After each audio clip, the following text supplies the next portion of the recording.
Yahweh, we come before you in the precious and in the matchless name of Yeshua HaMashiach. There is literally none like you in all the earth. And we love you for who you are and what you are in our lives. We ask now that you will be with us, in us, through us, and toward us for your name's sake and for your praise. There is literally none like you in all the earth. So help us today as we make our times and give our space to you, and teach us in this moment something that is serious and sincere. So we ask this in the precious and in the mighty name of Yeshua HaMashiach. We all say, and we all pray. Father, I actually repent for any and all sins, thoughts, ideas, mindsets, anything that could have transgressed your will for my life in this space of time. I ask you to be glorified in it for your name's sake and for your praise. Let your glory be seen. Let the words of our mouths and meditations of our hearts be acceptable in your sight, Yahweh. You are our strength and you are our Redeemer. So today, you know the scenario, you know the situation, and I place it all in your hands.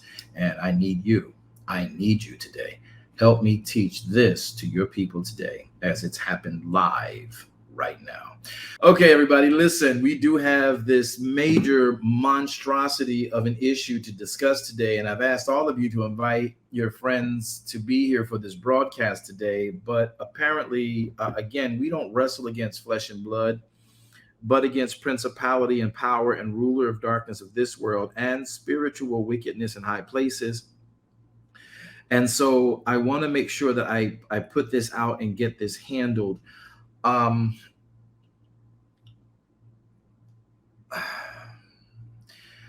this subject matter is so important to me that I'm going to take 3 days to break this down.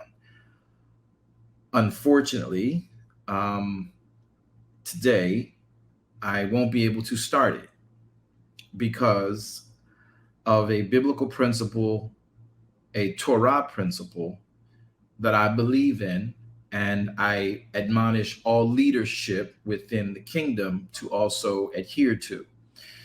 And I'm going to express the awe, and then I'm going to air something out for everyone who is with us, those who are here that are guests to the proceeding word, and you may not be a citizen of this kingdom post. Okay, doesn't matter. I want everyone to still get this. We're going to make this a teachable moment, but the teaching of extreme importance, I guess they're both the same, regarding a Black American citizen with a kingdom perspective, the state of a Black American citizen with a kingdom perspective, is going to have to be postponed for reasons that I'm going to explain to you right now. And yes, this is serious. So I don't want drama, but I do want to make sure you understand that if you're going to say you live for Elohim, then you have to live according to his dictates, and you have to live according to his word. So let me do this now and get everything set up. All right. And I want everyone in your prayer about this too. So I'm going to do something many of you have never heard. Many of you will never probably see. But I'm not the only one who does this, but I take this very, very seriously. So let's go to where we are in the book of Matthew, chapter number 5. So for those of you who just came in for the conversation of the state of a Black American with a kingdom perspective, I cannot teach it today because of this reason and this scenario right here. And I hope that you'll stay. But if you have to go, you can go, because we don't want your clickbait viewership. We do want you to understand that this is a serious matter. I will be addressing it. We're fully prepared. I just can't deliver it right yet for reasons I'm going to explain right now. All right. So in Matthew chapter 5, verses number, let's go to verse 22. Let's go to verse 22, Matthew 5, 22. The Bible says, matter of fact, let's go to verse 20.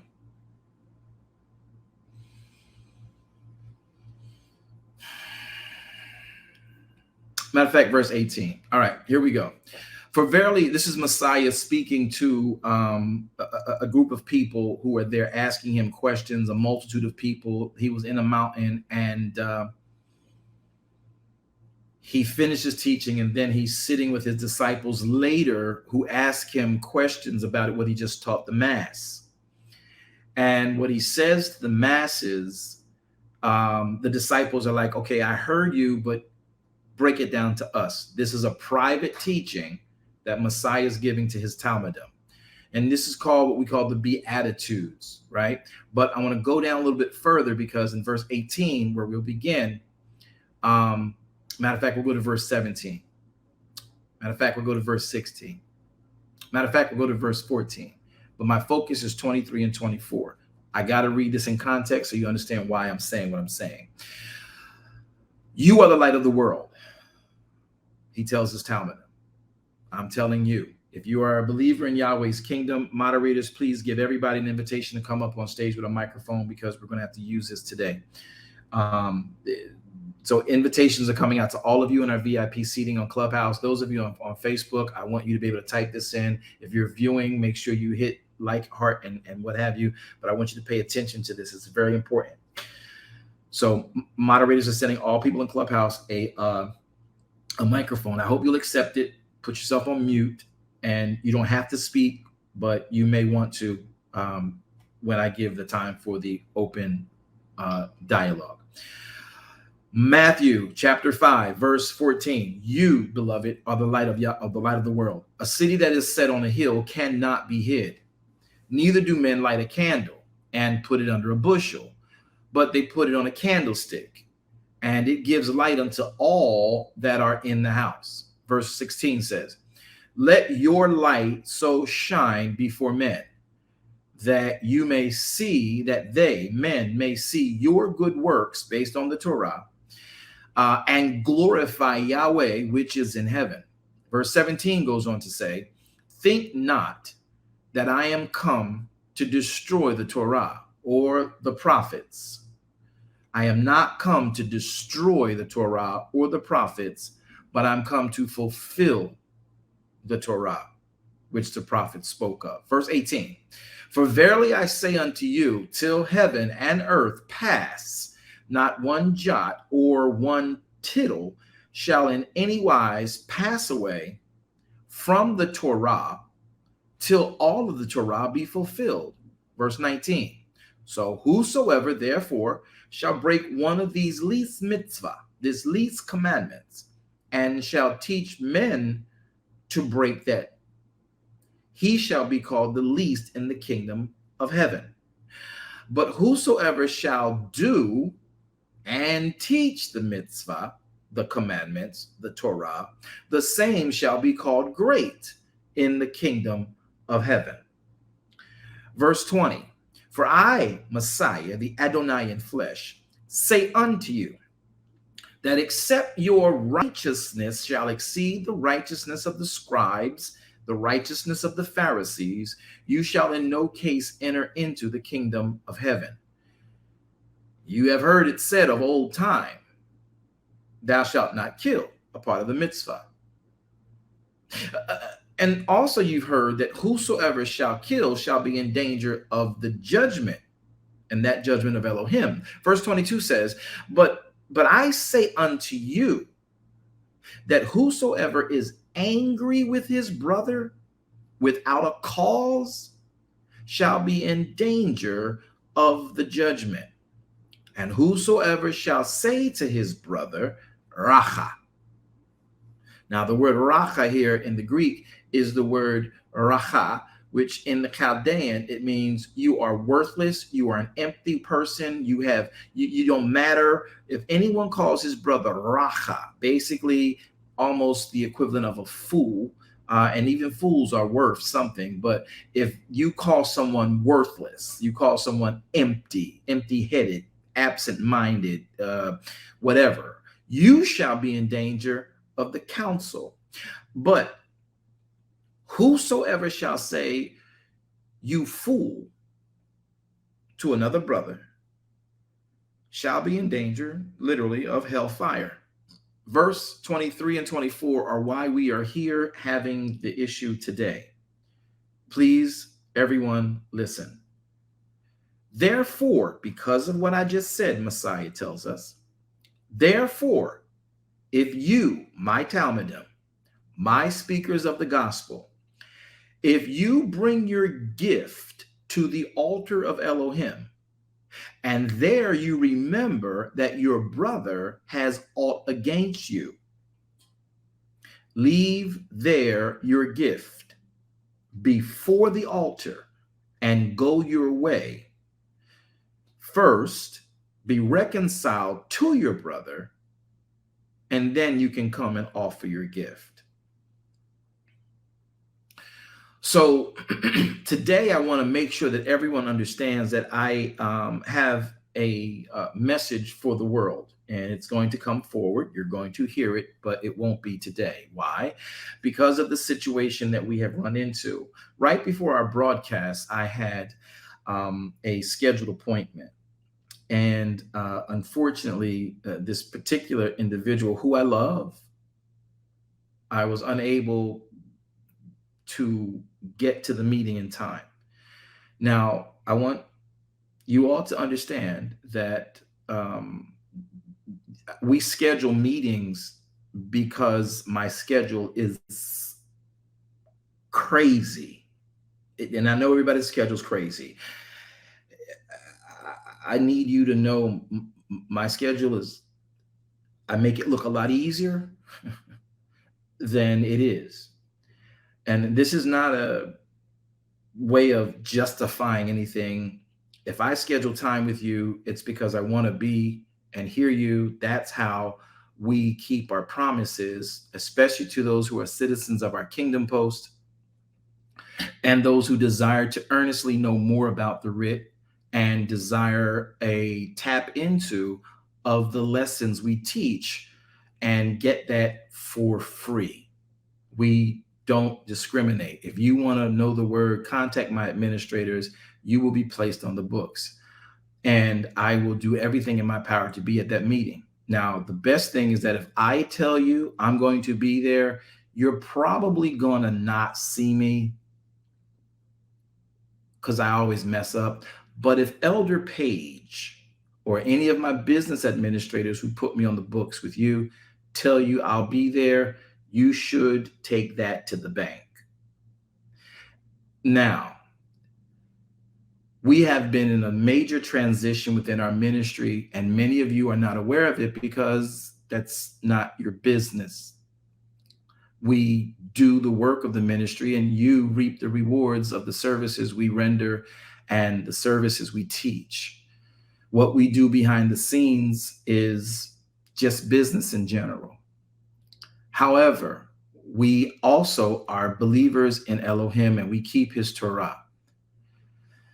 I missed an appointment, and this is like maybe 2 or 3 appointments with this person that we both have, at one time or another had to reschedule. Now, I am aware, and this is Apostle being very transparent with every one of you, and no matter how big I am and no matter how much my responsibilities are, my word needs to be my bond. And in this instance, I will take full responsibility for the matter we discussed, but I can't take responsibility for your actions. I can take responsibility for what triggered you in me not being able to keep a meeting.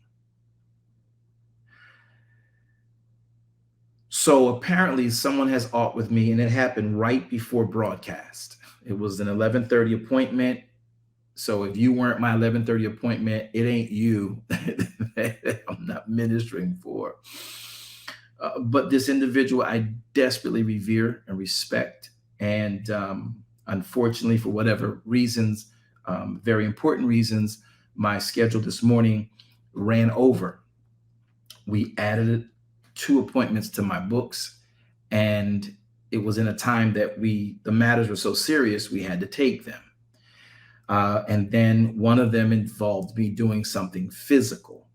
And in that physicality, I was unable to get back to take the actual meeting. And this was like 2 or 3 times between them not keeping a meeting at one time, me not being able to keep a meeting at another time. So I do own up to the fact that it can happen. I want to say this to everyone who listens to the Proceeding Word and everyone who listens to Apostle V.W. Jones. Um,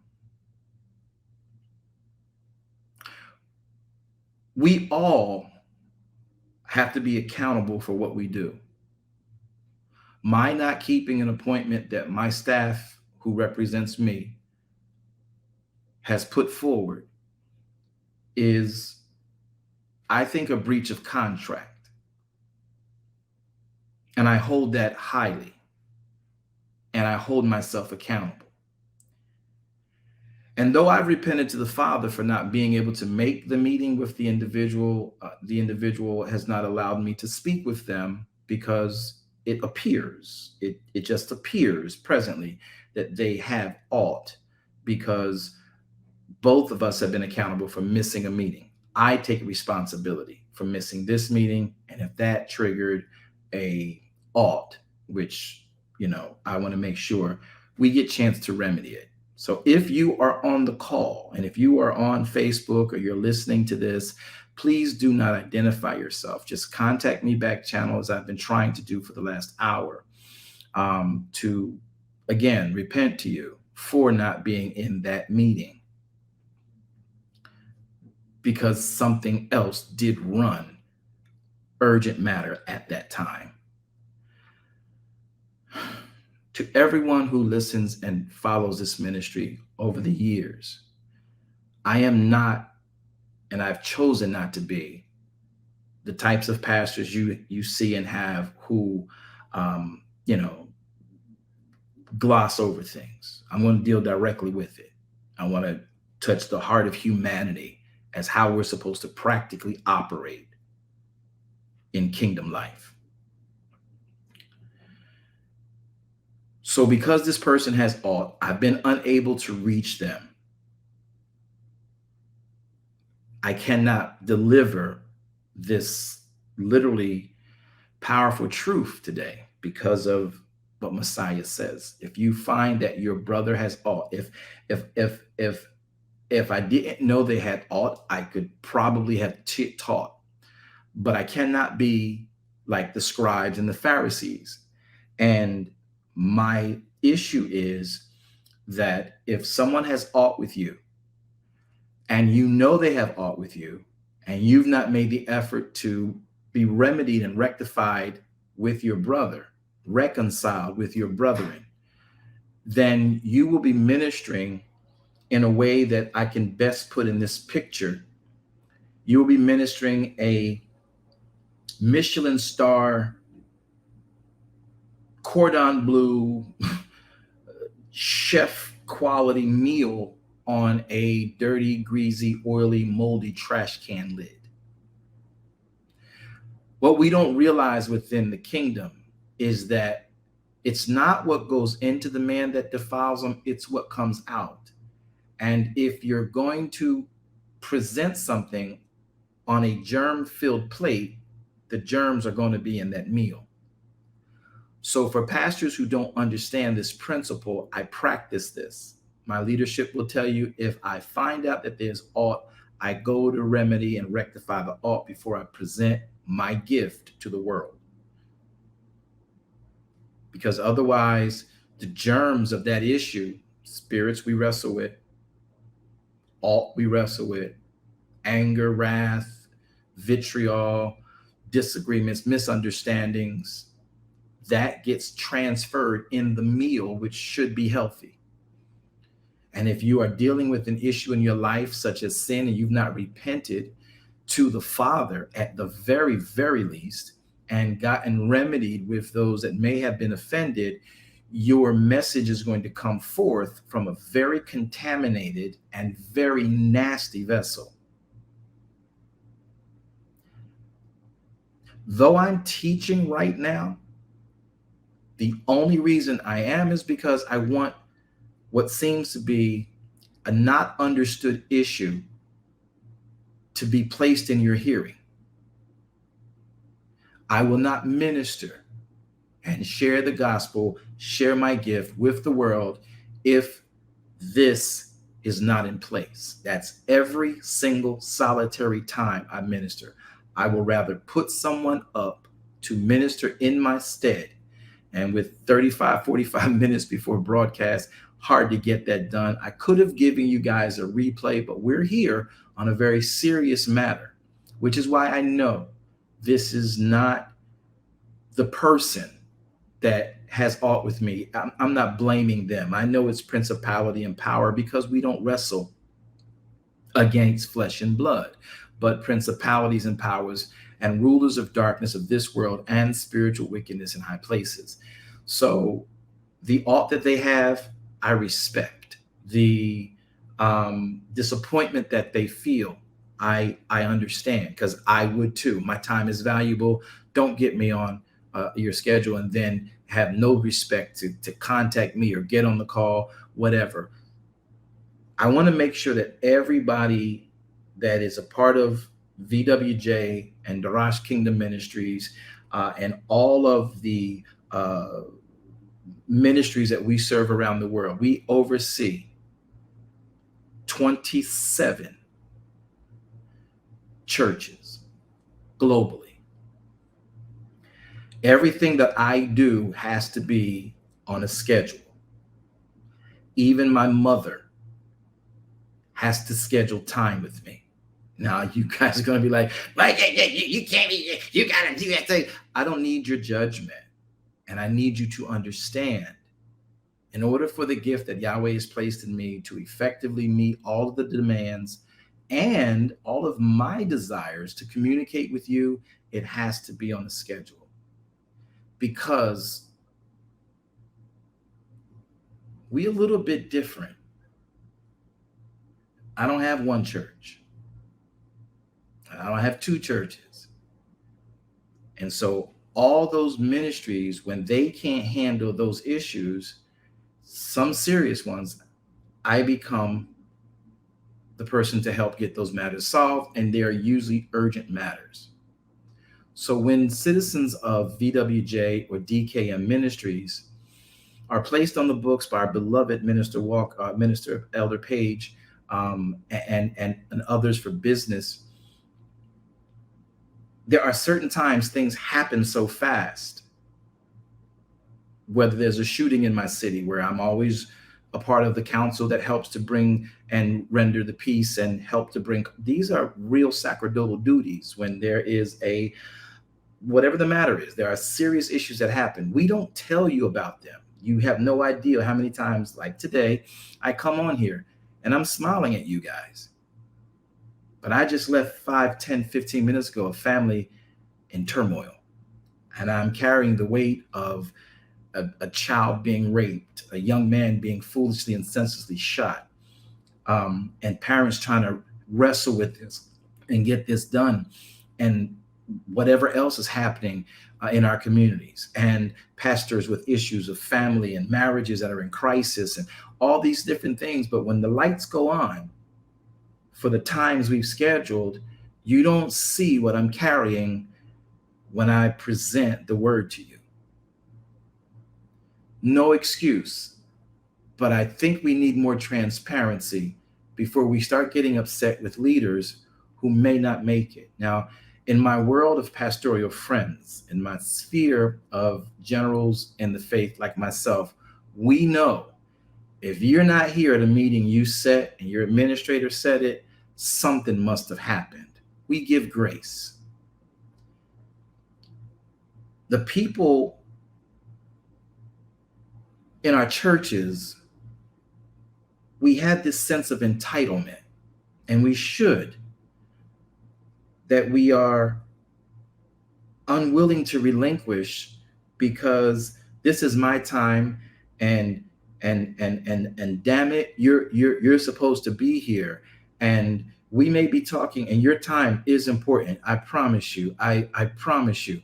But when something comes in where there's blood on the streets, or there is a matter that literally has the ability to prioritize itself because of the urgency above getting to that meeting, and I just can't drop this, if I may use the metaphor, baby, to get to a call I'm trying to get to.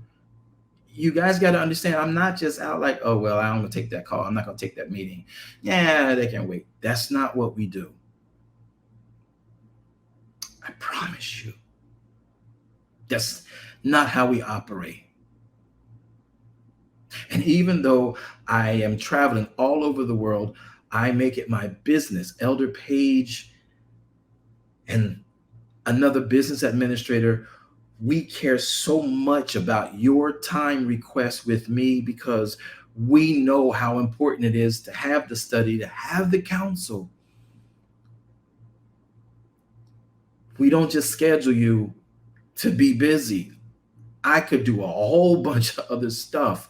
Thank Yahweh, we're able to be virtual. But Zion, if I'm not at a meeting that Elder Page puts on the books with you and I don't get there, something really happened. And because of our ministry's code of ethic and conduct, we hold ourselves higher than attorney-client privilege with any matter and any issue that comes up. So when I get on stage with you all, though this is very comfortable for me, you have no idea how much I'm trying to tuck down in my head to deliver to you what we're scheduled and programmed to give you. And I still got to get off of this and then go back to that or something else that triggered that. Real pastors deal with the community for real. And we're not bringing cameras in to view, oh, see what they do every day. No. So Zion, I beg you. And because we've had an influx with the Clubhouse application, we're so glad for all of our Clubhouse families who have come on to our already 30-year existing ministry. It's been a wonderful outlet to have, but it has brought in a little bit of an influx. It's caused us to change our schedules. Apostle V.W. Jones is on every continent. And Elder Page has to juggle time zone differences. Well, being a major part of the counseling team and being the overseer where the buck stops, that affects my schedule for life as well. Even my mother, my sons and my daughters know you have to text me before you call me. And when we say that to regular people who just met us, because this looks like that's just the way Apostle is. I'm free and fluffy with you guys on camera and everything is gravy. But I know when I leave here, I got to go deal with some deep, dark stuff. And so people don't realize just how much goes into the real life of VWJ and DKM Ministries. We're not just on camera, a ministry. We're in the streets. I'm dealing with dope boys. I'm dealing with gang wars. I'm dealing with all the perversions that go on for real, for real. I'm not needing to have to tell everybody that what's going on. That's why people have confidence in us. So our confidentiality prohibits us from getting on here saying, oh, y'all forgive me for being late, but we had this major. No, we don't do that. That's not your business. That's that person's and that family's and that organization's business. And we have to keep that in confidence. And no matter how egregious the scenario is, I still got to smile to you guys. It's not acting, because this word will make you happy. Matter of fact, when I'm ministering to you guys many times, it's helping me to get over and process and deal with what I got to go back to once programs are over. So when we miss an appointment with you, we are not out in a cigar club. We're not out in some park playing basketball, relaxing. If that's the case, I have to schedule my basketball time. I have to schedule my gym time. Everything I live by is on a schedule. And my administrators, they have control of my schedule. And so when people get piffed and miffed and perturbed,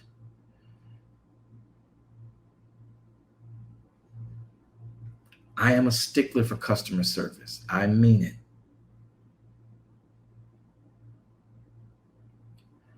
But I ask this one thing of you all. if you've never run 27 ministries at the same time, and just because I don't talk about them, I need you to understand there's only 24 hours in a day. And if each pastor of those 27 ministries has a problem that takes an hour, I'm still 3 hours short in a day.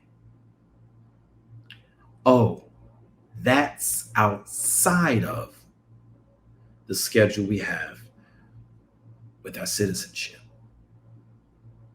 Then you need to get some help in there. We've been doing pretty well with what we do. And yes, we are training other ministers to help in matters, but there are certain issues clinically that we just can't give to anybody who can preach or anybody who is now, I know my calling now. You still have to be trained in that. There are delicacies and there are fabrics that are woven that have to be meticulously dealt with and handled. And everybody who got a cross on a rope and a collar is not able to properly minister. So we are careful and we are hands-on with the training of those great people. Now, we've got some great pastors out there. They're handling things. But just like Moshe, when Jethro came in, he's like, man, you're doing too much. Give these thousands and these hundreds over to these captains. And then when they can't handle, you're all using the Torah, when they can't handle something that comes up, let that be brought to you. Let the greater matters come to you, but they should be able to handle those great matters that are, within their life and testimony. But when they can't answer it, let them come to you. This way you do less. We have that in place. Well,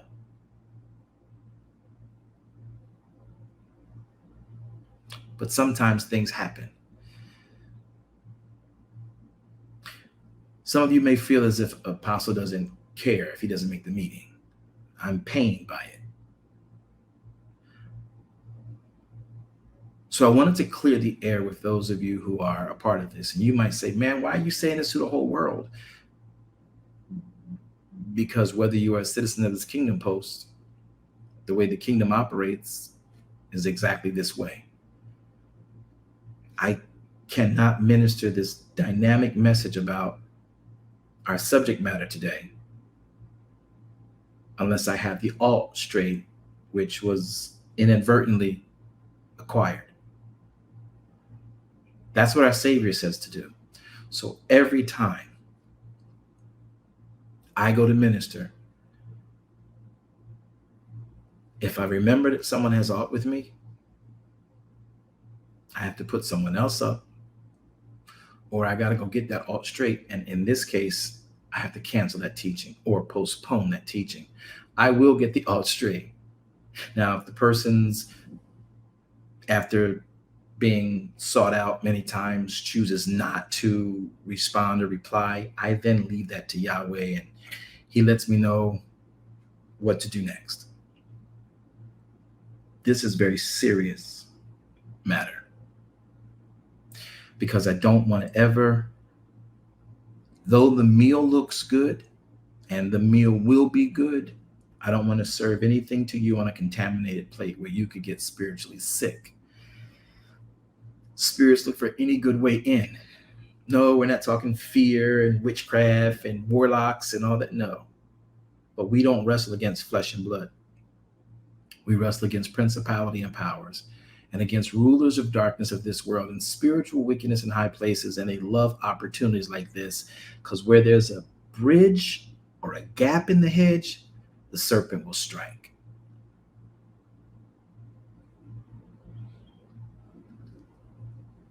I'm hoping that I've made this plea clairvoyant. So the risk runs that tonight I may have to put up another person to minister until I can be sure that I've gotten the alt, because I will always be reconciled. I'm going to follow peace with all men, holiness without which no man shall see Yahweh. I mean it. I live this.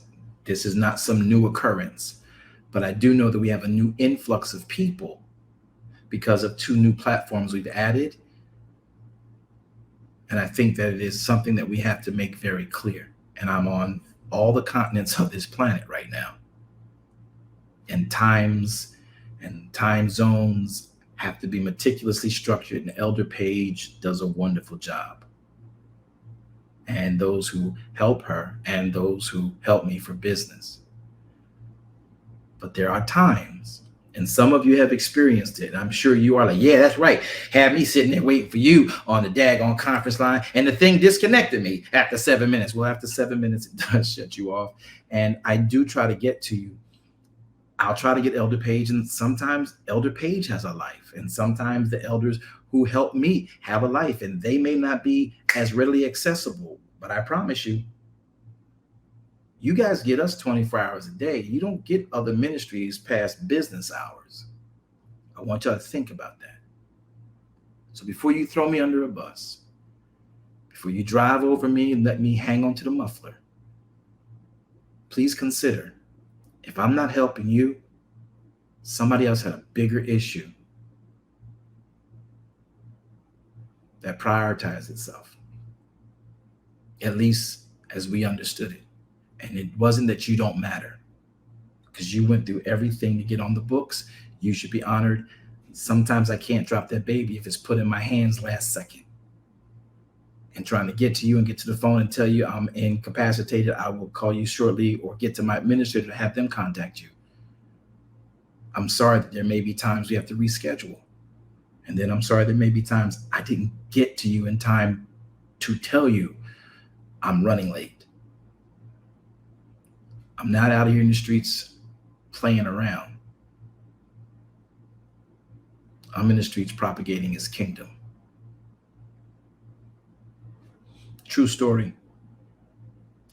Had a great young man by the name of, I'm not going to say his name. He was 6'5". He was in the Air Force, very military. He came to me in the ministry and he asked to be my armor bearer and just take me where I needed to go. I had had 2 surgeries. The armor bearer that I had to move away to Tennessee. That armor bearer would drive me from point A to point B. And at that time, I was very big in real estate and investment properties and, what have yous. And then we also had about 4 ministries at that time. And so Elder Page, again, in our system we had, he would drive me from point A to point D because I had 2 foot surgeries at the same time, both my left foot and my right foot. So we converted my van into a limo, and I had my children with me because my wife was working, and until I could get her off of work, which was not long after. But this particular young man loves the Most High. He's driving with me, and for those of you who may not know the area I live in, well, this was on. For those that do know the area, this was on Hiawassee and Silver Star, major intersection. Okay, 6 lanes, both at least 4 lanes and turning lanes. Yeah, so 6 lanes, both sides. Easy traffic flow that can get you killed. And so he had been with me for about 3-4 months at this post. He asked to help me because someone was leaving me. I said, great. He was getting used to it. He got not complacent, he got comfortable, and we were good. And then I noticed he would do like I did with my apostle. I would get upset because people would run us around, with these things, and then we'd get there and it'd be different. So he would get a little bit defensive about, do y'all know what this man does?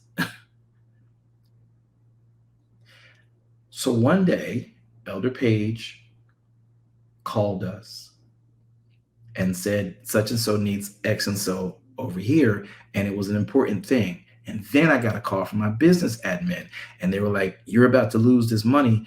They're shutting down the deal and you got to get there. And we were stuck with a situation to make. And he had already been frustrated because people he saw firsthand really take us for granted.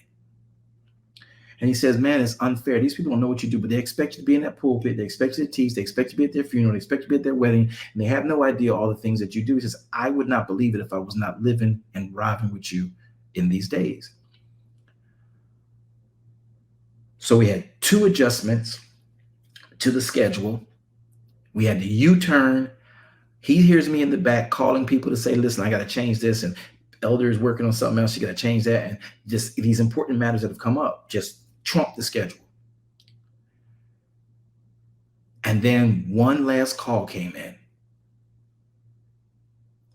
And we were going through the intersection. And we were in the turning lane, the left-hand turning lane, in the middle of Hiawassee and Silver Star, at the highest moment of traffic you can have. And when that last call, he said, that's the last call came in. And I said, oh, so I said, listen, we got to turn around. He screamed. He's 6'5" now. He screams, that's it. I can't take it. What do these people want? And he stops the car in the middle of the intersection, gets out of the car. I'm in here, incapacitated in the back seat, limo style, legs propped up because I got casts on my feet and crutches, and my van is sitting here, and he is in the middle of the intersection screaming, these people, church people, get on my, and I'm like, bruh, I need you to get back in this car right now. Now, he is not an unstable individual.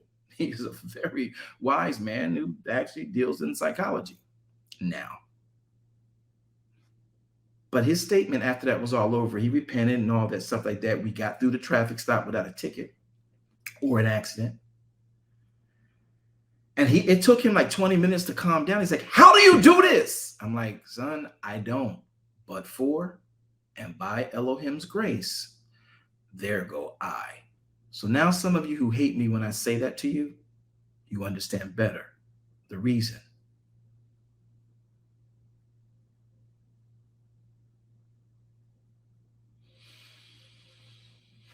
Some may think this was not necessary. If you do, then have a good day. But if you have a leader, if I'm not your leader, or you have another leader, I want to give you just a little bit of insight. And all leaders are not the same. The reason I'm a leader and the reason that we have real leaders, what a real leader does is they are in the game, they are in the situation, and they are the ones driving forward to get the team to its end. And they're the ones that get hit first with all the fallen branches, the broken bricks. They get hit first with all the uncut stuff. They got to find a way to engineer through it and then make it easier for the team behind and say, okay, look, I figured it out. Let's get this done. That's what leadership does. Leadership doesn't sit up in the tree and sit up in the tower and just, play puppet master. Some would say, oh, that's just a grunt. No. Messiah was not a grunt. But he thought it not robbery to put on our flesh and walk in this earth how the instructions desire us to live as humans. That's why he's my leader. And that's how I lead. I'm sorry if from time to time a meeting has to be postponed, rescheduled, or even delayed. But it will never be behind me just out here doing nothing. Somebody's being served by the best of our abilities. So today I cannot minister. I may not be able to minister tonight based on the fact that I can't reach this individual. And Yahweh will have to guide me as to what to do after I've made ample efforts to be reconciled. But right now, in the preliminaries of the reach, I cannot teach. And though this is a teachable moment, I hope you understand that this ministry believes in its integrity. Are we perfect? No. Do we fall? Yes. Do we err? Absolutely. But integrity is about making sure that you are, watch this, dutiful to instructions. And even when you fail the instructions, being dutiful to remedy the actual failure.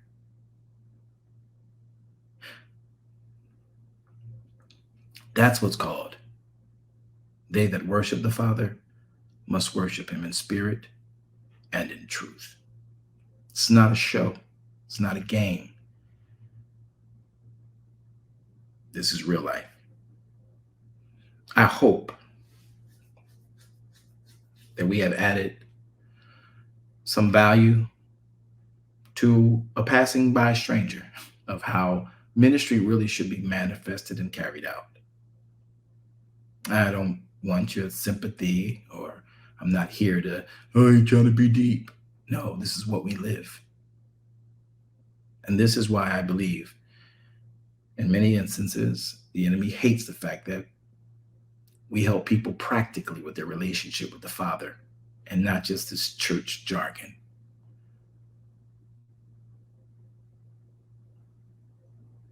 So now, I hope by Friday we can start the series on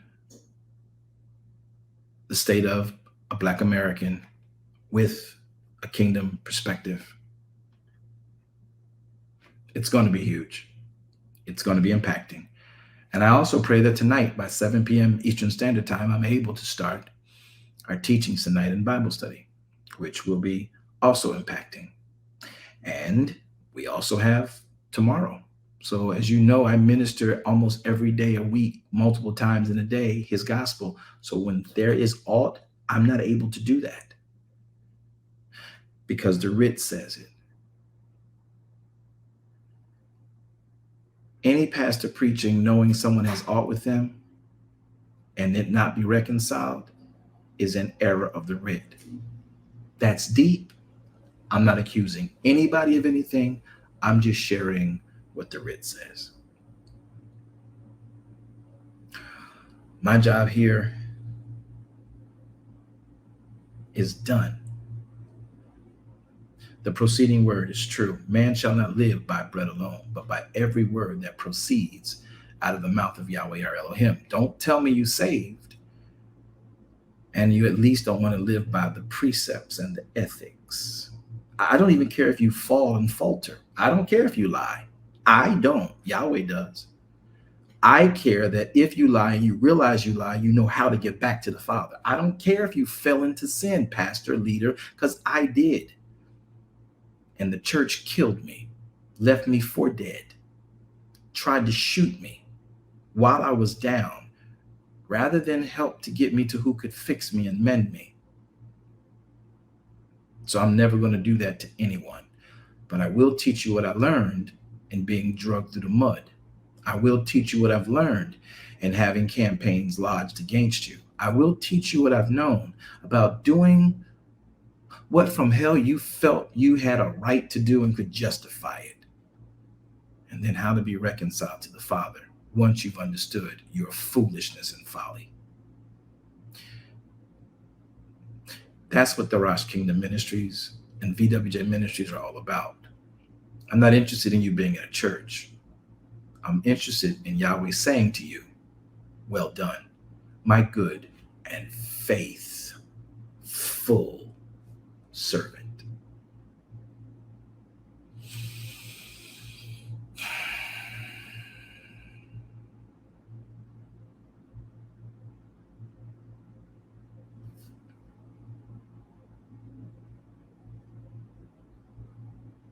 Not all leaders are the same. And not all people are the same. But the word never changes. If you're going to be a kingdom citizen, whether you are big or you are small, perceived, the word doesn't change. So I hope that today we've given you a demonstration of the level of integrity that must be manifested.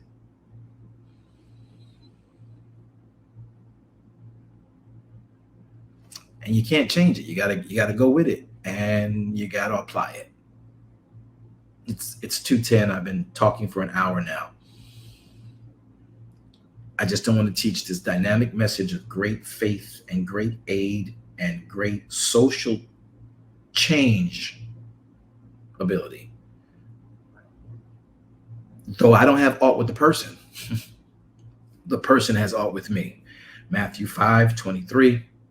Therefore, if you bring your gift to the altar and there you remember that your brother has aught against you, pastors, leaders, evangelists, conference speakers, coaches, you can't even take on a session of counseling if you know that this person or a person has aught with you. And you got to try your darndest to get that all fixed, i.e., don't let the sun go down on your wrath. You can't let their sun go down on that wrath either. Now, if they tell you, get away from me, God damn you, then you have done your very best. Then Yahweh releases you. So in Matthew 5:23, if you come, you bring your gift to the altar. You can't sing, minister, organist, drummer. If you know someone has all with you, you can't render your gift for the harmony port that you do. Did you know that? Because then you'll be serving that out of a spirit that is contrary to the word. And just a little bit of darkness darkens the whole body. Let your light so shine. You know what, guys? I can't teach tonight, so if that means we're without a drummer, I'm sorry. I'll be tapping on the floor with y'all, but I can't serve until I got this issue straightened out. So if you are part of the kingdom and you got aught with your brother, the first thing you are supposed to do is go to your brother. And though you might say, well, in this case, Apostle, I had a meeting with you and I couldn't reach you then. How you think I'm going to reach you now? Well, meetings are one thing, but when you put 911 in, which is what causes a trumping, which is what causing a prioritizing shift in schedule, then we're able to say, hey, listen, this is very, very serious. It's beyond the schedule. Hey, you know what? My bad.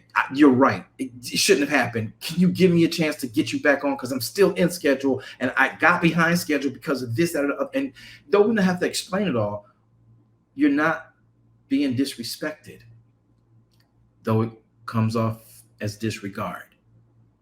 And we're not being disregarding.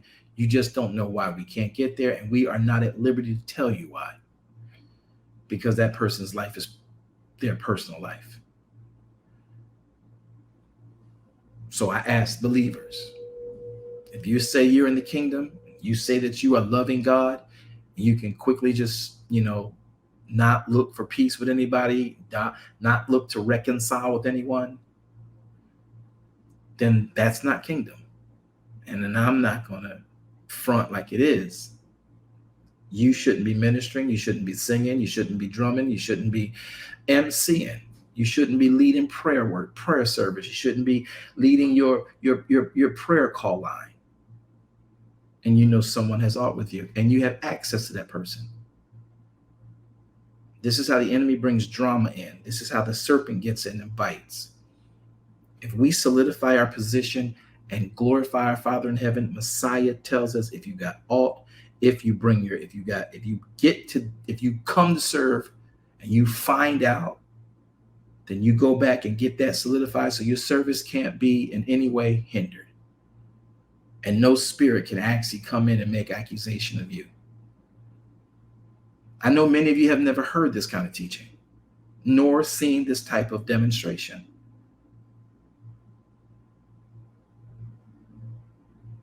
But I think this is why we've been in ministry for so long.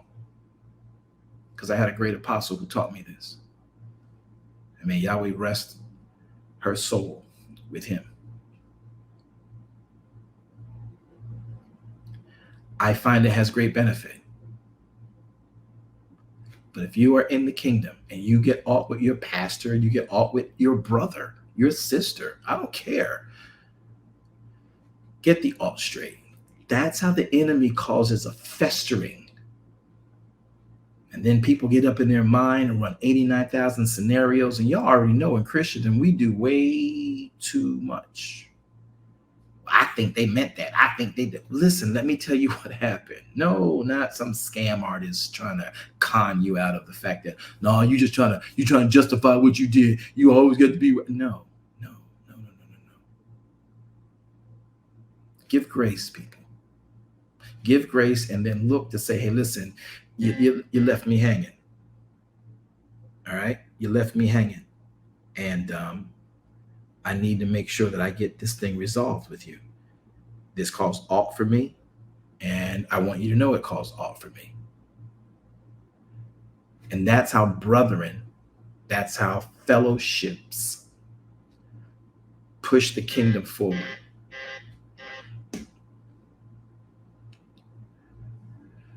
Let us learn to glorify the Father by doing the Father's words. I hope that this has been a blessing to you guys. I hope it doesn't come off as pompous or sympathy seeking or anything. This is just the reality. This is the back support to the image that we promote. It's a real thing. All right, Zion. Y'all pray for me that I get an opportunity to speak with and teach these individuals and share. And get this resolved so I can come back tonight and teach y'all. Otherwise, you might be listening to a replay tonight on the DKM Bible study, or I'm hoping that I can catch these individuals by today. We're pretty good. Our staff is pretty good at this, and we do this all the time. I don't know if Elder Page is out there or not. She'll tell you we do this. This is real for us. But y'all would never know that until we take time to share that. So I'm asking you. I can't talk for other ministries. I can't talk for why they miss meetings with you. I can tell you what we do here. And I can tell you that that's the truth. So if we miss a meeting with you, then something happened. Unfortunately, because of what we do and our sacerdotal responsibilities, I can't tell you what that is. Now, that's a great hiding place for anybody who's trying to be slick, ain't it? Well, if you know me, you should know me. If you don't know me, then think what you want. But if you've ever sat with me for a half a day, I lose a lot of potential friends because you know what I find funny in Christendom and in relationships between men and women, and I get these counseling sessions and they come in and they're like, he could at least pick up the phone and text. It's like, sometimes you have no idea what that person's dealing with. Now, we do have jokers out there who play these mind games, and sisters play these little gummy crazy games. And I'm sitting at the table, I'm like, well, bro, can you explain what happened? And then as they begin to explain it, you can discern what truth is and what's a lie, right? But when I hear some of the stories, I'm like, sis, I'm sort of kind of with him. I in that moment, I'm not thinking to text you. I'm focused on this because this is urgent. You could have texted me. Oh, man, she could have texted me. Man, she, you make time for what matters. Did y'all schedule to be together? Yeah, we're supposed to be on a date. Did something happen? Did the schedule get broken? Yeah, but you make time for what matters. Don't say that. And I really want Christendom. I didn't say the body of Christ, because the body of Christ don't do it. The body of Messiah don't do it. It's Christians that do it. It's people who feel entitled to another person's time, or they feel as if they don't want their time used, and they're making people today suffer for things that were done to them yesterday.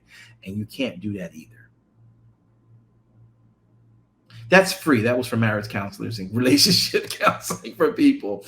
So just remember, just because you think it should be that way, they may not think like you think. People come from different cultures.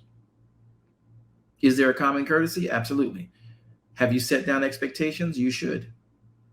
That's why we tell you, text me first. Because if I'm in a session, I can tell you I'll be done in 5 minutes. If you call me, he don't answer my calls. I already told you, I'm not answering your call. Text me. See how long I want to be. That's not me being aloof. That's not me putting you off. That's me saying, hey, all right, I'll be free in 10 minutes. Or, hey, I'll be free, I think, in 25 minutes. Or, hey, I'm in a session. I'll call you as soon as it's over. I'll text you as soon as it's done. And then if I text you back, you're like, well, I'll be in something. That sometimes you're talking, you can do a text.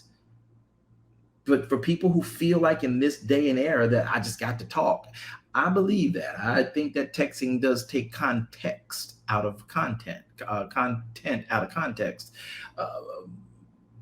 But technology does have some benefits. And there are little simple nuances. So for those of you that I may have ever missed appointments with, of course, we've gotten our issues, if there's been an issue, straight, and we got you back on books. But sometimes you just don't have the tolerance for it. And that may be something you're going through that day. But always, if there's an alt that comes up for you, make sure you go to that person you got alt with and let them know. If you go to them and they don't hear you,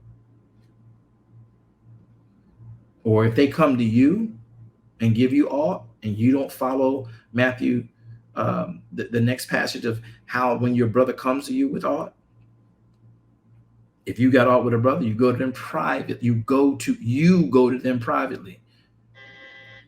You go to them. If you got alt with your brother, you go to them. Notice the passage says, if you find and remember that someone has alt with you, then you go to them. But if you know you got alt, you're supposed to go to them, because they may not even know they offended you. And if you're ministering, I don't care if you're serving in the soup kitchen. I don't care if you're sending shoes in the neighborhood. I don't care if you're evangelizing the world. I don't care if you're doing service to the pastor. I don't care if you're the pastor and you're speaking the word and you're doing Bible study or you're doing a funeral. I don't care. The writ is clear. You get that alt straight. Otherwise, your vessel isn't worthy of delivering that message. Wow. Mic drop.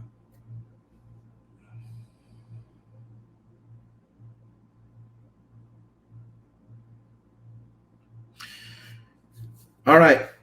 I got a couple seconds if anybody wants to chime into that. And if I've ever missed an appointment with any of you, just know I'm going to always try to make that appointment up. And just know that life happens.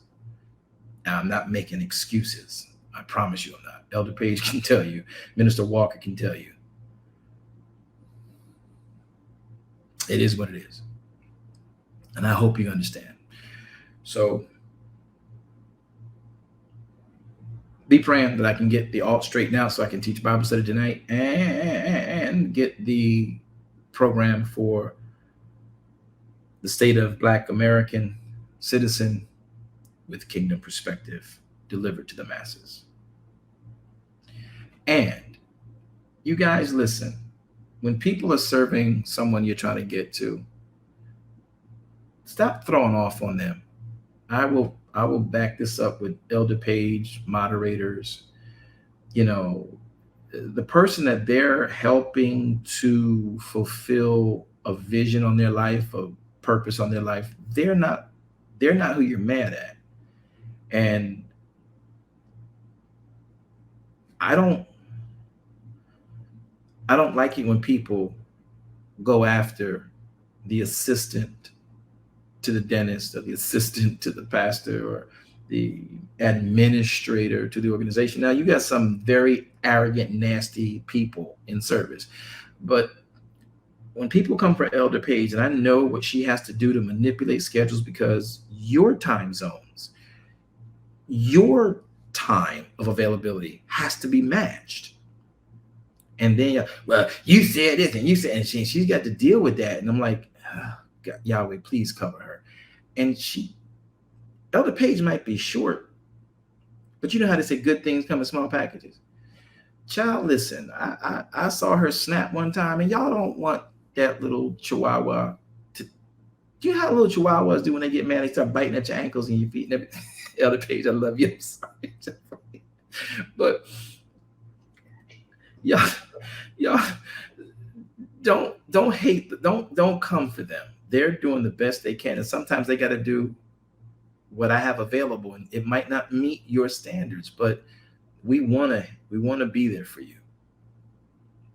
All right, that's my rant for the day. I'm hoping that it makes sense.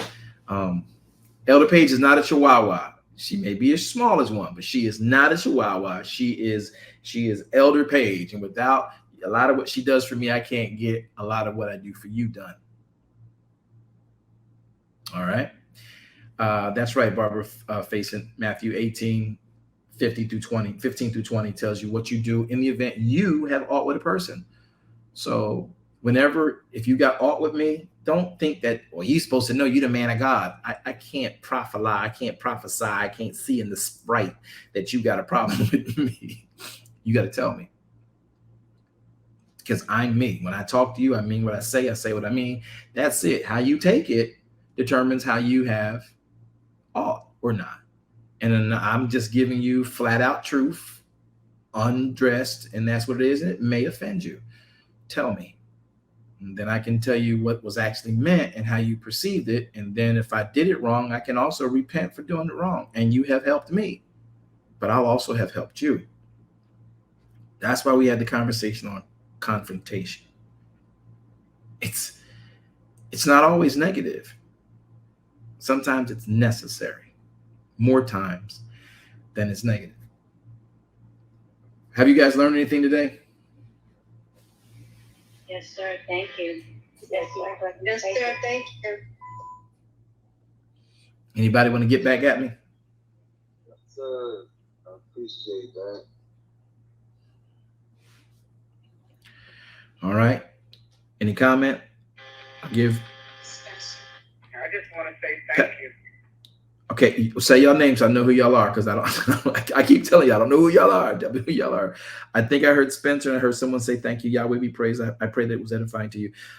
Pastor Spencer, anybody else want to come in? Just say your name. We'll put you in queue. I can give 4 or 5 people 30 seconds to make a statement. And if it needs to go further, we can do that too. I got a couple minutes today because I didn't have to teach, though I ended up sharing. But I hope you understand it.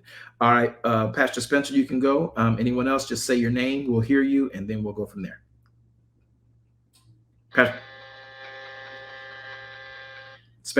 Pastor Spencer.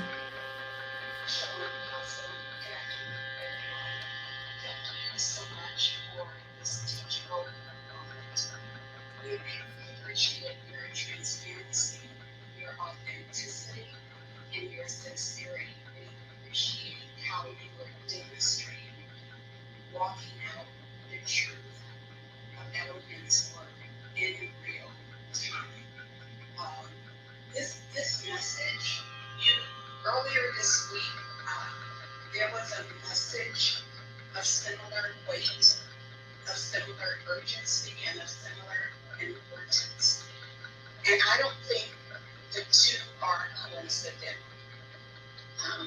The teaching on Monday was about confrontation. And today's teaching about ought, having an ought with your brother, or if you know that someone is offended at what our response as sons and daughters of Elohim should be. So thank you for just taking your time to help us see the truth of that scripture in real time. And I just think we don't know what's brewing on the horizon, but when you have messages back to back in the same week,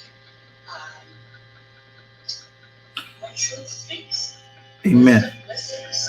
So I just hope that a word to the wise is sufficient in this moment, and we will be careful.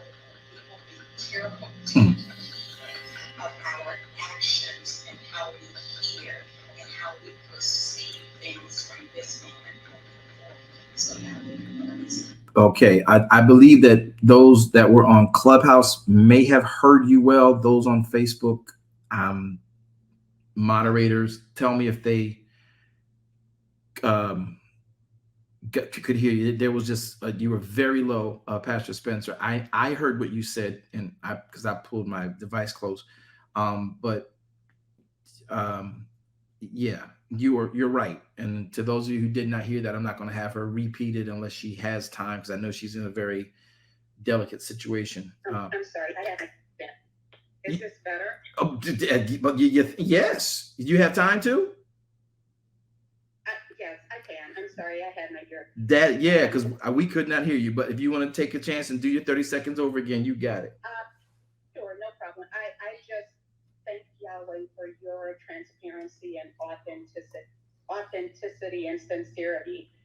This was a teachable moment, and it played out in real time. I was just referring back to Monday's teaching on confrontation, and now today's teaching about having an ought. And I don't think either message is coincidental. We don't know what's brewing on the horizon for the church.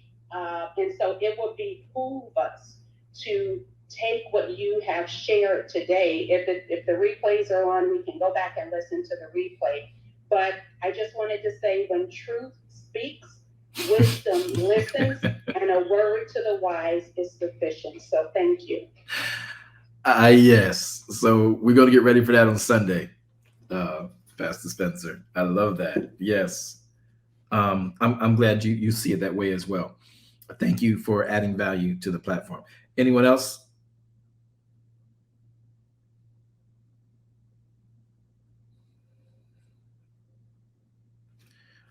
All right. I'm seeing some comments on Facebook. I just want to say thank you. This isn't often seen or displayed. I am so very grateful for you showing us how circumstances should be played out. I take this teaching seriously. Yahweh be praised. Anyone else? Yes, this is Eugene. Shalom, Eugene. Shalom, sir. Yes. Ditto. Meaning I appreciate your teaching. I don't know if it was a teaching or preaching, but the message was clear, and it was an experience of yours for you to share that with us, because I've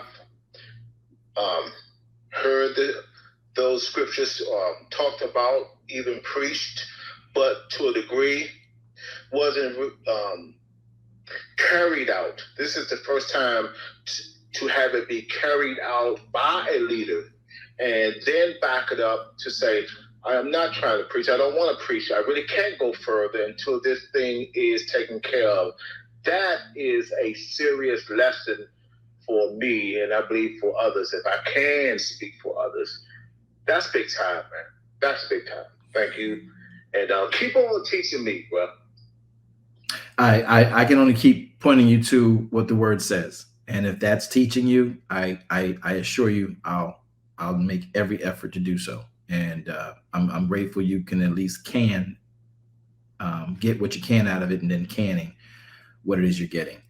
Yahweh be praised. All right, I got a couple more minutes. Anybody else? Thank you, Brother Eugene. It's an honor to have you say that. Veronica. Hey, Sister Minister Brown, what you got? I just want to say thank you as well.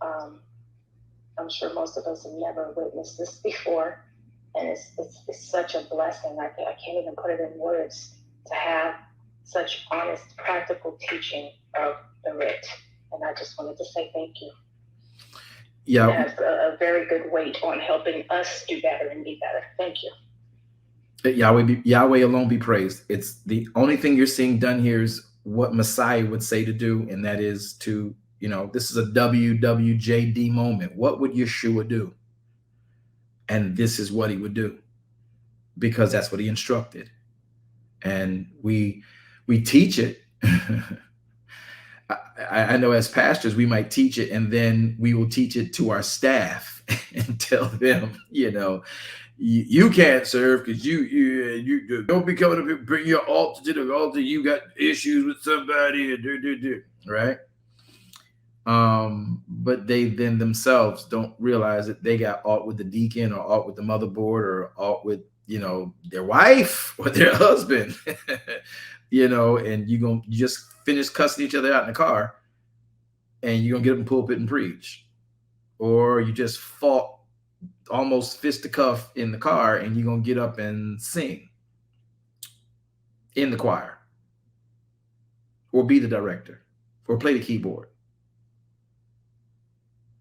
Those positions are ministering to the people. And if you got aught, you can't put your gift, which is what you minister with, before the people. Some of you may take aught or issue with that, but that is a reality. Sonia Mayfield, hi there. Good to have you with us. Sonia says, when life lessons are being taught, it helps others to apply in the area of our life that needs this type of attention. Ruach knows how to tie your teachings together to help the kingdom. Yahweh be praised, Sonia Mayfield, and may he bless you with the wisdom and the grace that this lesson is intended to give. Great statement, Sonia. All right, I got time for two more. We got a couple of seconds. This is who? Who is this? Hi, Fanny. And I heard Fanny, and hold on, I heard someone else's voice behind Fanny. Who was that? Because I can't hear your name. Pastor Dion. Pastor Dion. We're going to come to you right after Miss Fanny. Hey, Sister Fanny, what you got? Grace and peace. How are you doing today? Thank you for the grace and peace. I'm doing well, but for and by His grace, Fanny, there go I. Thanks for asking. To God be all the glory.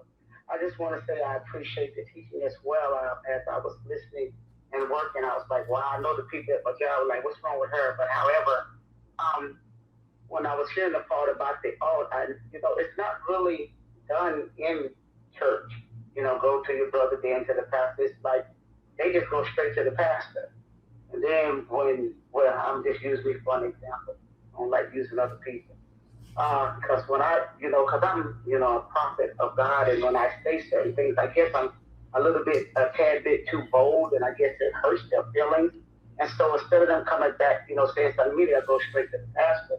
And then later, lo and behold, I'm getting called in the office. But then I'm already knowing who said what. And I was like, well, can you bring them in? No. I said, well, that's the way the Bible says.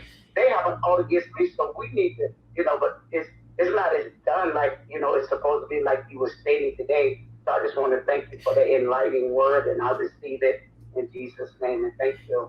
Yeah, because Fanny, you're so right about that. When we talk about that, I think it was Elder Faison who helped me on this, because I didn't want to bring this up, but Matthew 18:15 through 18 is very clear. If you got aught with your brother, whoever has, moreover, verse 15 says, if your brother trespasses against you, go tell him his fault between you and him alone. You don't go to the pastor. That's why Christendom is not maturing into the image of the body of Messiah, because we're not taking the initiative to do what the word has given us power to do, and then doing that in love. Instead, we're reacting and running to someone who can give us sympathy. And we would just say, well, I ain't trying to say nothing, but tell me if I'm tripping. If you did that, you already missed the first step of the program. If someone says something to you, I don't care if it's a word of prophet, I don't care if it's a word of prophet lying, I don't care what it is. If someone says something to you and it hurt your feelings, you running to the next person to say, let me ask you a question. If somebody said this to you, what would you do? Right? You're wrong. As a believer, that question goes to the person who said it. Pose that question. You're asking for this sympathizer to the person who actually is your perceived offender. Because once you put it in the sympathizer, now you've put a crack in the hedge, and now all kind of spiritual issues are going to develop. So even though I went to my pastor with it, the man of God, I don't care. The man of God didn't offend you. Once you can't get it straight with the person who did offend you, now you take it to the leadership. That's why they're there, to mediate, so that at least, see, because if you come to me about Sister Fanny, you're going to be adding your perspective, and quite frankly, your perspective may not have been her intention. Y'all realize that the way we read the Bible, right? We've been preaching stuff that's not Yahweh's intention, right? Because we're preaching our perspective. Come on. That was good. So when you take a story back to somebody else based on your side of the story, you're giving and planting seed into the recipient, so that the person who you said offended you is coming into a one-sided scenario. Your side is what's permeating in the room. And if that person you came to, see, because if you come to me about Sister Fanny, I'm going to tell you, wait a minute, hold, stop. Say, okay, great. So you got an issue with Sister? Okay, wait, hold, no, don't tell me. Don't tell me. But you got it. No, I don't. Listen, the best is, and I'll read this 18:15 through 20. If you got all, go to them. Now, if you've not gone to them yet, I'll gladly help you skip to part 2. I'll play mediator with you. I don't want to hear what you have to say until they're here to hear what you have to say, so they can hear how you perceived what they said or what they did. And then I'll be hearing it just like they're hearing it for the first time. And now I can tell you whether you tripping and in your feelings or they're dead wrong for what they did. See, that's how it's supposed to be done. You don't go run tell Elder Page, Sister Fanny said this, and how, what you think I should do, Elder Page. Elder Page is like, first off, well, she's not gonna let you tell her. She's like me, like, here's the deal. You got all, wait a minute. Since you're coming to me, in truth, what's going to happen is it shows the mentality you possess. So let me get you to step 2. Let's get apostle involved, or let's get leadership involved, and let's get the other person on the line. So I don't care who you are. You come to me about Elder Page, you come to me about Pastor Spencer, you come to me about Pastor Dion, you come to me about Pastor Leslie, you come to me about Radiant, you come to me about Minister Wanda or Elder Rogers or whoever, Elder Roundtree, anybody. Hey, let's get them on the line. I don't even let you get, listen, I got a problem in such and so. Ho, you got a problem with somebody? Okay, before I let you even tell me an iota of the problem, hold it. Let's get them on the line. Now, if you back away from getting them on the line, you don't want resolve. You want drama. That's good. That's right. And this is how it gets shut down. You and I now see each other clearly. And if you tell me, no, I don't, then why'd you bring it to me? I was just trying to, let's get it straight. I want it straight. Now, I'm not going to judge you, but it does speak to the way you thinking. And I'll make that a teachable moment later by way of showing you how to resolve the problem. Because the problem should not be spread. That right there is how the enemy comes in and causes drama. And trust issues develop within ministries and fellowships. So, right. This is what the writ says. Moreover, if your brother trespasses against you, go to him, tell him his fault between you and him alone. If he shall hear you, you gained your brother. Woo! But if he will not hear you, then you take with you 1 or 2 more elder people, wise people, that in the mouth of 2 or 3 witnesses, every word the 2 of you speak back and forth to each other can be established. More importantly, there can be a witness. So we can say, hey, the word says this. What you said was, okay, cool. I heard you. Y'all talk that out. And okay, did y'all consider this? And you can help people realize that, hey, they said that, but I don't think based on what they said right now, do you agree that they said that? That's what they said. I would have taken that a certain way too. And of course, you're listening to this to mediate. When the kingdom of Elohim, or the church that wants the name of Elohim on them, begins to mature to this type of activity and ethic, you enter into the body of Messiah. Stop saying the body of Christ got to do better. No, the people who want to be in the body got to do what's necessary to look like the body. This is what the body does. That's good. Thank you for sharing and adding value. Pastor Dion. Shalom. Woo-woo. Shalom, everyone. How is everybody? But for and by his grace, beloved, there go I. Thank you for asking. I just wanted to add that, one of the things that I learned in my life is that when we do have conflict, misunderstanding, confrontation, whatever you want to call it, with someone, the most important thing is that when someone comes to you and presents themselves by saying 3 words, I am sorry, which is not often spoken in today's world. True.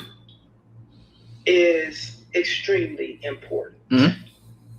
And I am sorry for me, because I can only speak from my own reference, frame of reference, is that person is presenting to me their innocence from their soul, their purity. So then that puts me in the position that I have to make a decision about the relationship moving forward. that when someone say to me that I'm sorry, I have to correct my own thinking and attitude and behavior regarding what occurred so that you can move on instead of harboring and holding on to stuff that what I call keep us in bondage. We become bondage. It keeps you in bondage because you decide you're going to hold on to these emotions, and don't even have a justifiable cause. Right, that part. Yeah. So it's important that when those words are spoken to you, that your heart is open enough, pliable enough to accept it so that you can move on. Mm-hmm. And so that's what I wanted to add to that, because I really enjoyed your talk today, and I'll be listening in the background sometimes. I know you do. That's why I love you. But but this is just a very important topic, because we all are talking about forgiveness. We can say the words, but we're not doing the work. Right. We're doers. We're not doers. We're just hearers. And so I just wanted to just add that value to your discussion. Well, thank you for adding value, Pastor D. It's what you do. You always have. And the thing too is, in order to get that sorry out of somebody, you got to know what the issue is. What was done, and that's why Messiah is like, hey, if you remember someone's got ought, go. You got to know what the ought is. If I don't know what the ought is, perfect. This is a true story. Happened, my life story. I went to someone after a basketball game, and I knew that his teammate was a real moron. And he came through a pick that was being set by me. And usually I just set the pick and roll. But this time, because the moron that he was trying to get the ball to, and him being on his team, and though he and I are cool, I know I reinforced my pick. I'm like, you ain't going through. I don't care. I'm going to die for you get through this pick. Right? The heat of the emotions, the heat of the game. And it was a hard pick. And his teammate didn't tell him pick. Because you need to tell somebody a pick is coming. And I'm 250, 6'2". And when you hit me, you're not going through me. And he hit the floor hard. Now, in the middle of the game, I'm like, hey, that's the game. And I went on and we won the game, right? And when the game was over, he was acting sort of kind of, misty towards me. So I'm like, yo, hey man, listen, man, I'm sorry. I know I offended you. He's a brother. I said, I know I offended you by that pick, man. I probably was too hard. He said, man, the pick wasn't my issue. The pick wasn't the issue. So why are you mad at me? It was something that I'd said before the game started. So until you go and find out what the ought is, you can't say, so I'm saying sorry for the wrong thing. But Pastor Dion's point is real. Once you say I'm sorry, it should set the defenses back enough to let the presentation for communication come forward.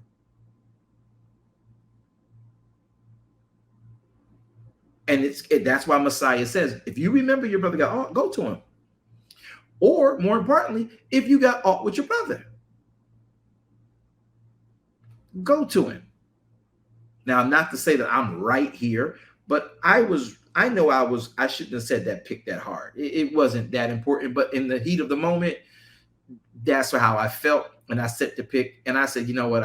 I got convicted and he was acting misty.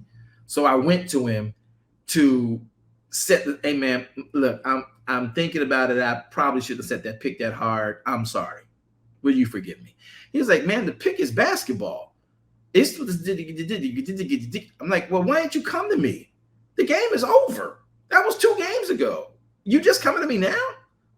So it's like, I'm glad because we're dear brothers and we ball all the time.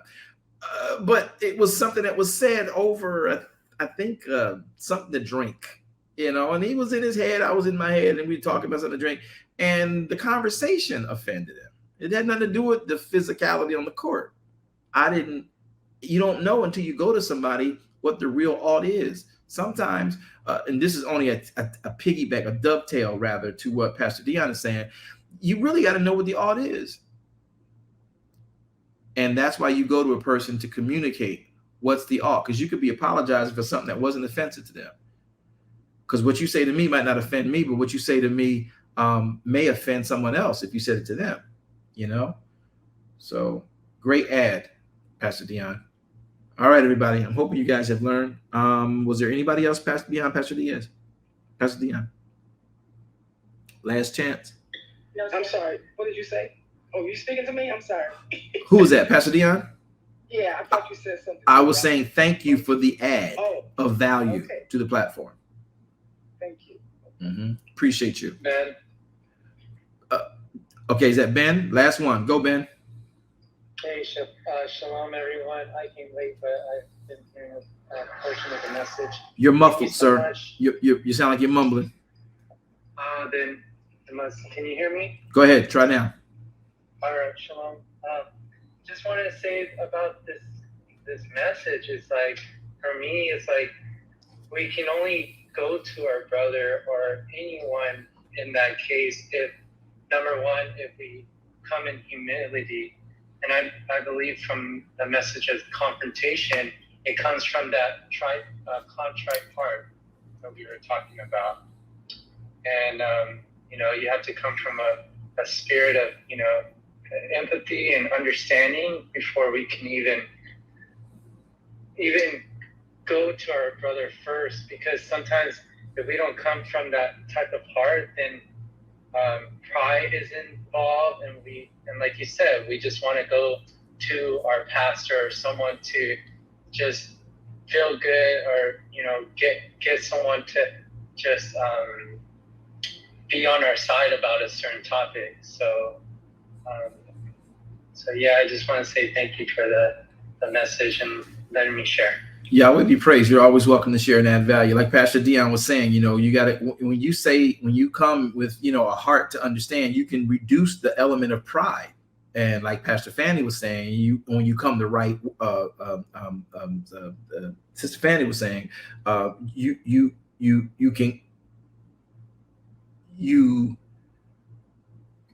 come the right way. You don't go to somebody else. You eliminate a lot of spirits coming in and causing more friction and introducing more spirits into the fellowship and the bond of that fellowship and that spirit of unity that should be there.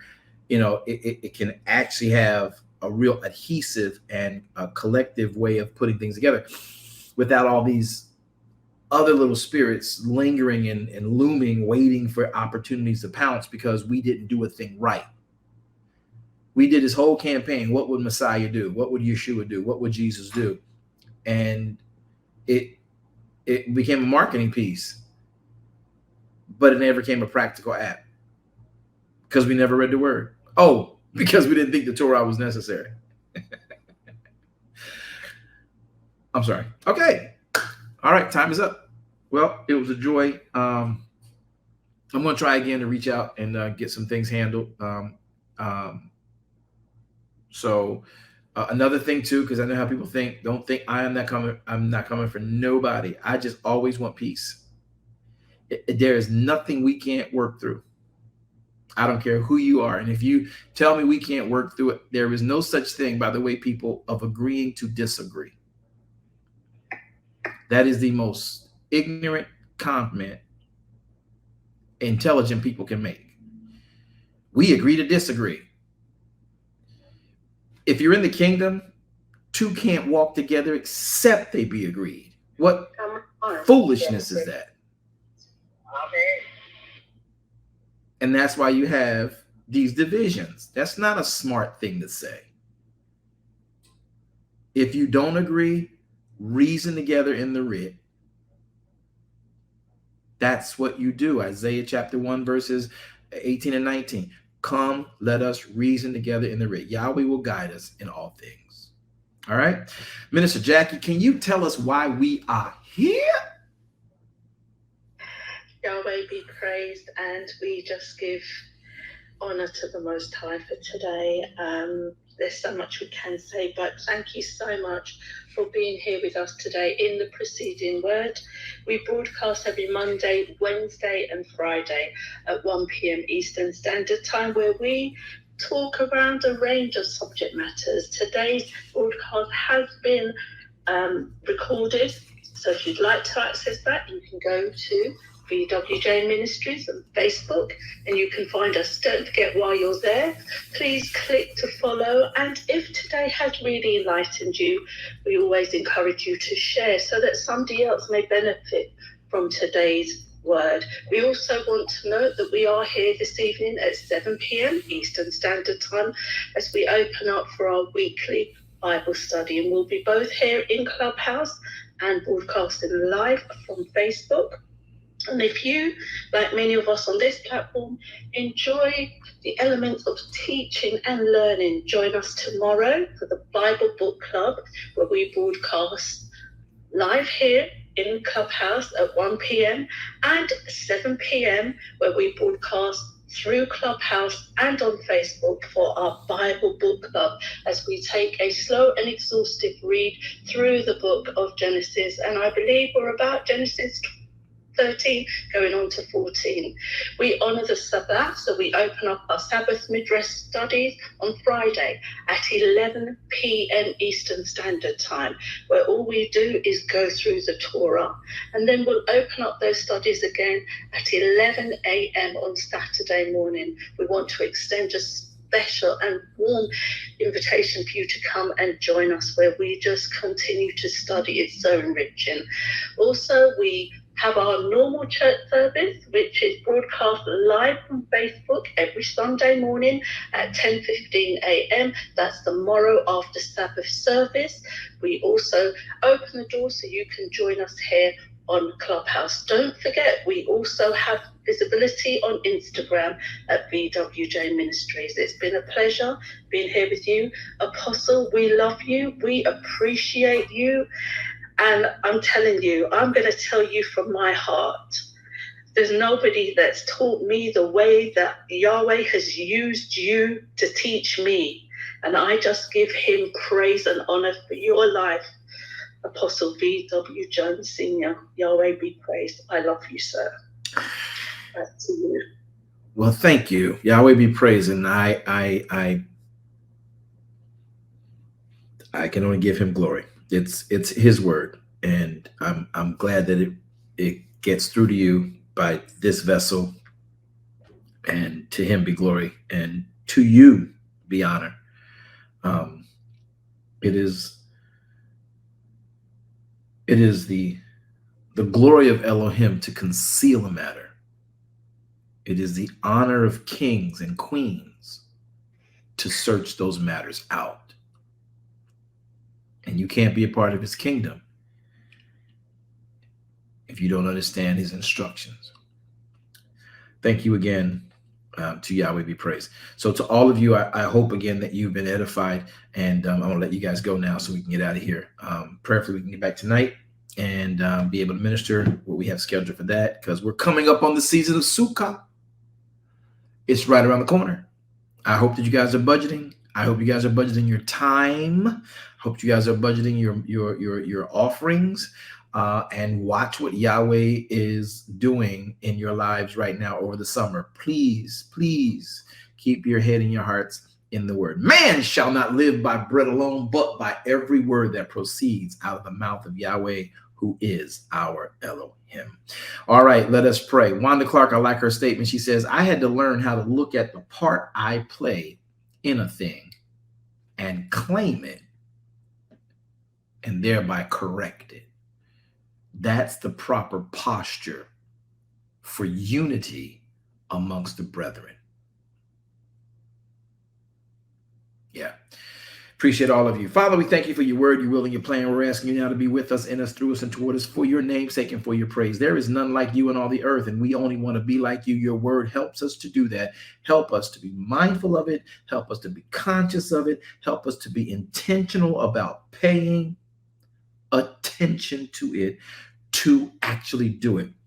Because your word says in Devarim chapter number 28, verses 1, if we will hearken diligently unto your word to observe and to do it, then all these blessings, as we paraphrase, shall overtake you and come upon you.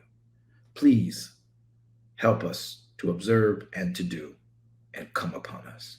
In the mighty name of Yeshua HaMashiach, we pray and we say, now may Yahweh bless you and keep you. May Yahweh make his face shine on you and be gracious unto you. May Yahweh lift his countenance upon you and grant you all 13 attributes of his shalom.